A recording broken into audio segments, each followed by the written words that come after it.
Michele Ruggieri e Matteo Ricci partirono dall'Italia per le Indie.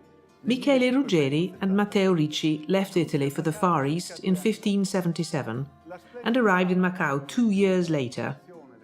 These maps, in Villa Farnese in Caprarola, one of the masterpieces of the Italian Renaissance, give a clear idea of the world as it was known at that time. The two Jesuit missionaries completely revolutionized this view of the world. La sala fu dipinta per la grande famiglia Farnese. The room was painted for the powerful Farnese family, which included popes, highly influential cardinals, and famous generals. The frescoes illustrate the geography of the world and show how important it was to participate in the crucial geopolitical game of that period. Che era il gioco della geopolitica, che si imparava fin da piccoli. L'Europa in quegli anni si sentiva sostanzialmente. Europe was besieged by the great Ottoman Empire, which stretched from the Adriatic Sea across to the Balkans, Turkey, the Middle East, the Arabian Peninsula, and North Africa. Ma l'area di influenza musulmana era molto più vasta di questo. Le potenze più fermamente cattoliche erano. There were three main Catholic powers: Portugal, Spain, and the Austrian Empire. In France, religious war was being waged between the Huguenots and Catholics, and Italy was divided into numerous small states, of which the most important was the Venetian Republic, while the others fell mostly under Spanish dominion. Al nord dell'Europa, le eresie cristiane, la calvinista, la luterana. In northern Europe, the Calvinist, Lutheran, and Anglican Christian heresies were spreading, but being held in check, mainly by the Spanish, in very costly wars, in which the famous general Alessandro Farnese fought. Tra l'altro come generali alcuni membri famosi della famiglia Farnese, come Alessandro Farnese. Fermata l'avanzata turca, grazie. Once the expansion of the Turks had been stopped at Lepanto in the great naval battle of 1571, and the heretical threat from the north of Europe contained by force of arms, Portugal and Spain were able to conquer new lands, thanks to the discoveries of the great navigators, such as Christopher Columbus, Amerigo Vespucci, and Ferdinand Magellan. Qui vediamo raffigurato Amerigo Vespucci e Magellano. I portoghesi stabilirono basi, empori e colonie lungo le loro rotte. The Portuguese established colonies and emporia along their trade routes and founded their main base in Goa. E la capitale del loro vicereame. Da lì continuarono per le rotte orientali. From there they continued eastwards, eventually reaching the peninsula of Macao, where they first touched Chinese soil. Tra Occidente e Oriente. La Cina qui è rappresentata come un piccolo paese. China was thought at that time to be a small country on the edge of the known world. This was changed by the extraordinary achievements of the Jesuits Michele Ruggieri and Matteo Ricci. Che compì delle osservazioni di eclissi. Their observations of lunar eclipses established Chinese exact longitude, and the enormous extent of the Chinese Empire was revealed to an astonished Europe. Era un impero immenso, molto più esteso, molto più importante di quanto in realtà non si sapesse. Proprio in quegli anni l'Europa comincia a scoprire che i libri degli antichi. During those years it became clear that the ancient texts and maps were full of errors. These were the documents referred to by the missionaries before departing for the East Indies, and those used by the great navigators as they set out on their long voyages of exploration, and none had ever mentioned a vast Chinese territory. E quindi in quegli anni si comincia a capire che esiste una realtà con cui confrontarsi. E il primo che riporta delle notizie. Michele Ruggieri was the first to describe this enormous empire, an immensely rich and fertile land, in his own words. His extraordinary intelligence and intuition helped him to understand how profoundly distant the Chinese civilization was from anything known in Europe. He realized that in many ways he was in a completely different world, on the opposite side of the globe. Nell'altra metà del mondo.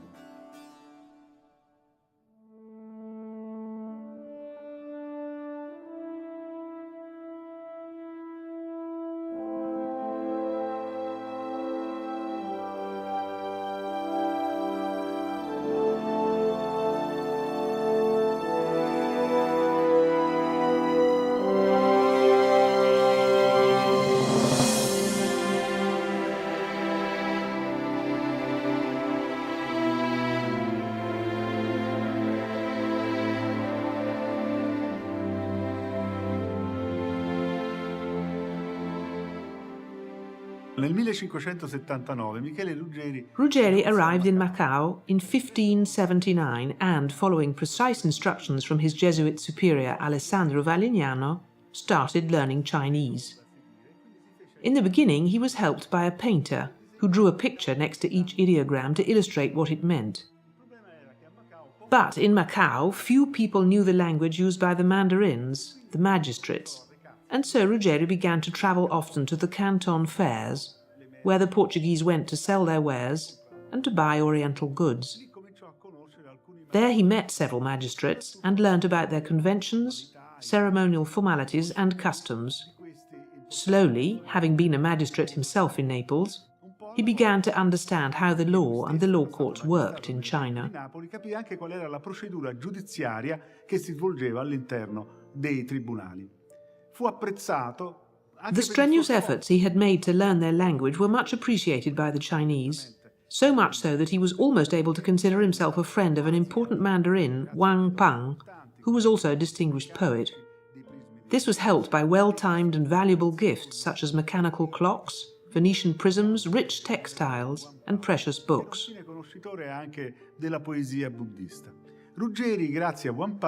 Thanks to Wang Pan, Ruggieri managed to obtain for himself and for Matteo Ricci, who had in the meantime arrived in Macao, permission to reside in Shaoxing, the capital of the two southern provinces Guangdong and Guangxi. From there, he travelled further into the heart of China. Matteo Ricci stayed in Shaoxing, while Ruggieri, with another Jesuit brother d'Almeida from Portugal, began journeying further into the south and west of the empire, eventually reaching the province of Zhejiang.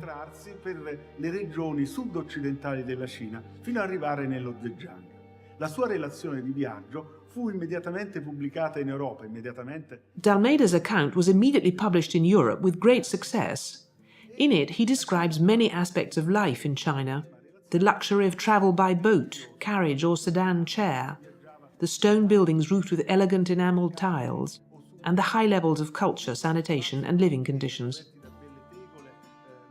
Ruggieri returned to Shaoxing and then embarked on yet another journey, which was less successful than the first. At this point, Valignano, Ruggieri and Ricci came to the conclusion that it was necessary to make the Emperor Wanli a gift, to encourage him to allow the preaching of the gospel. The choice to travel back to Europe to prepare the gift fell upon Ruggieri, and so he set out on the arduous and risky return journey which was to take him more than a year.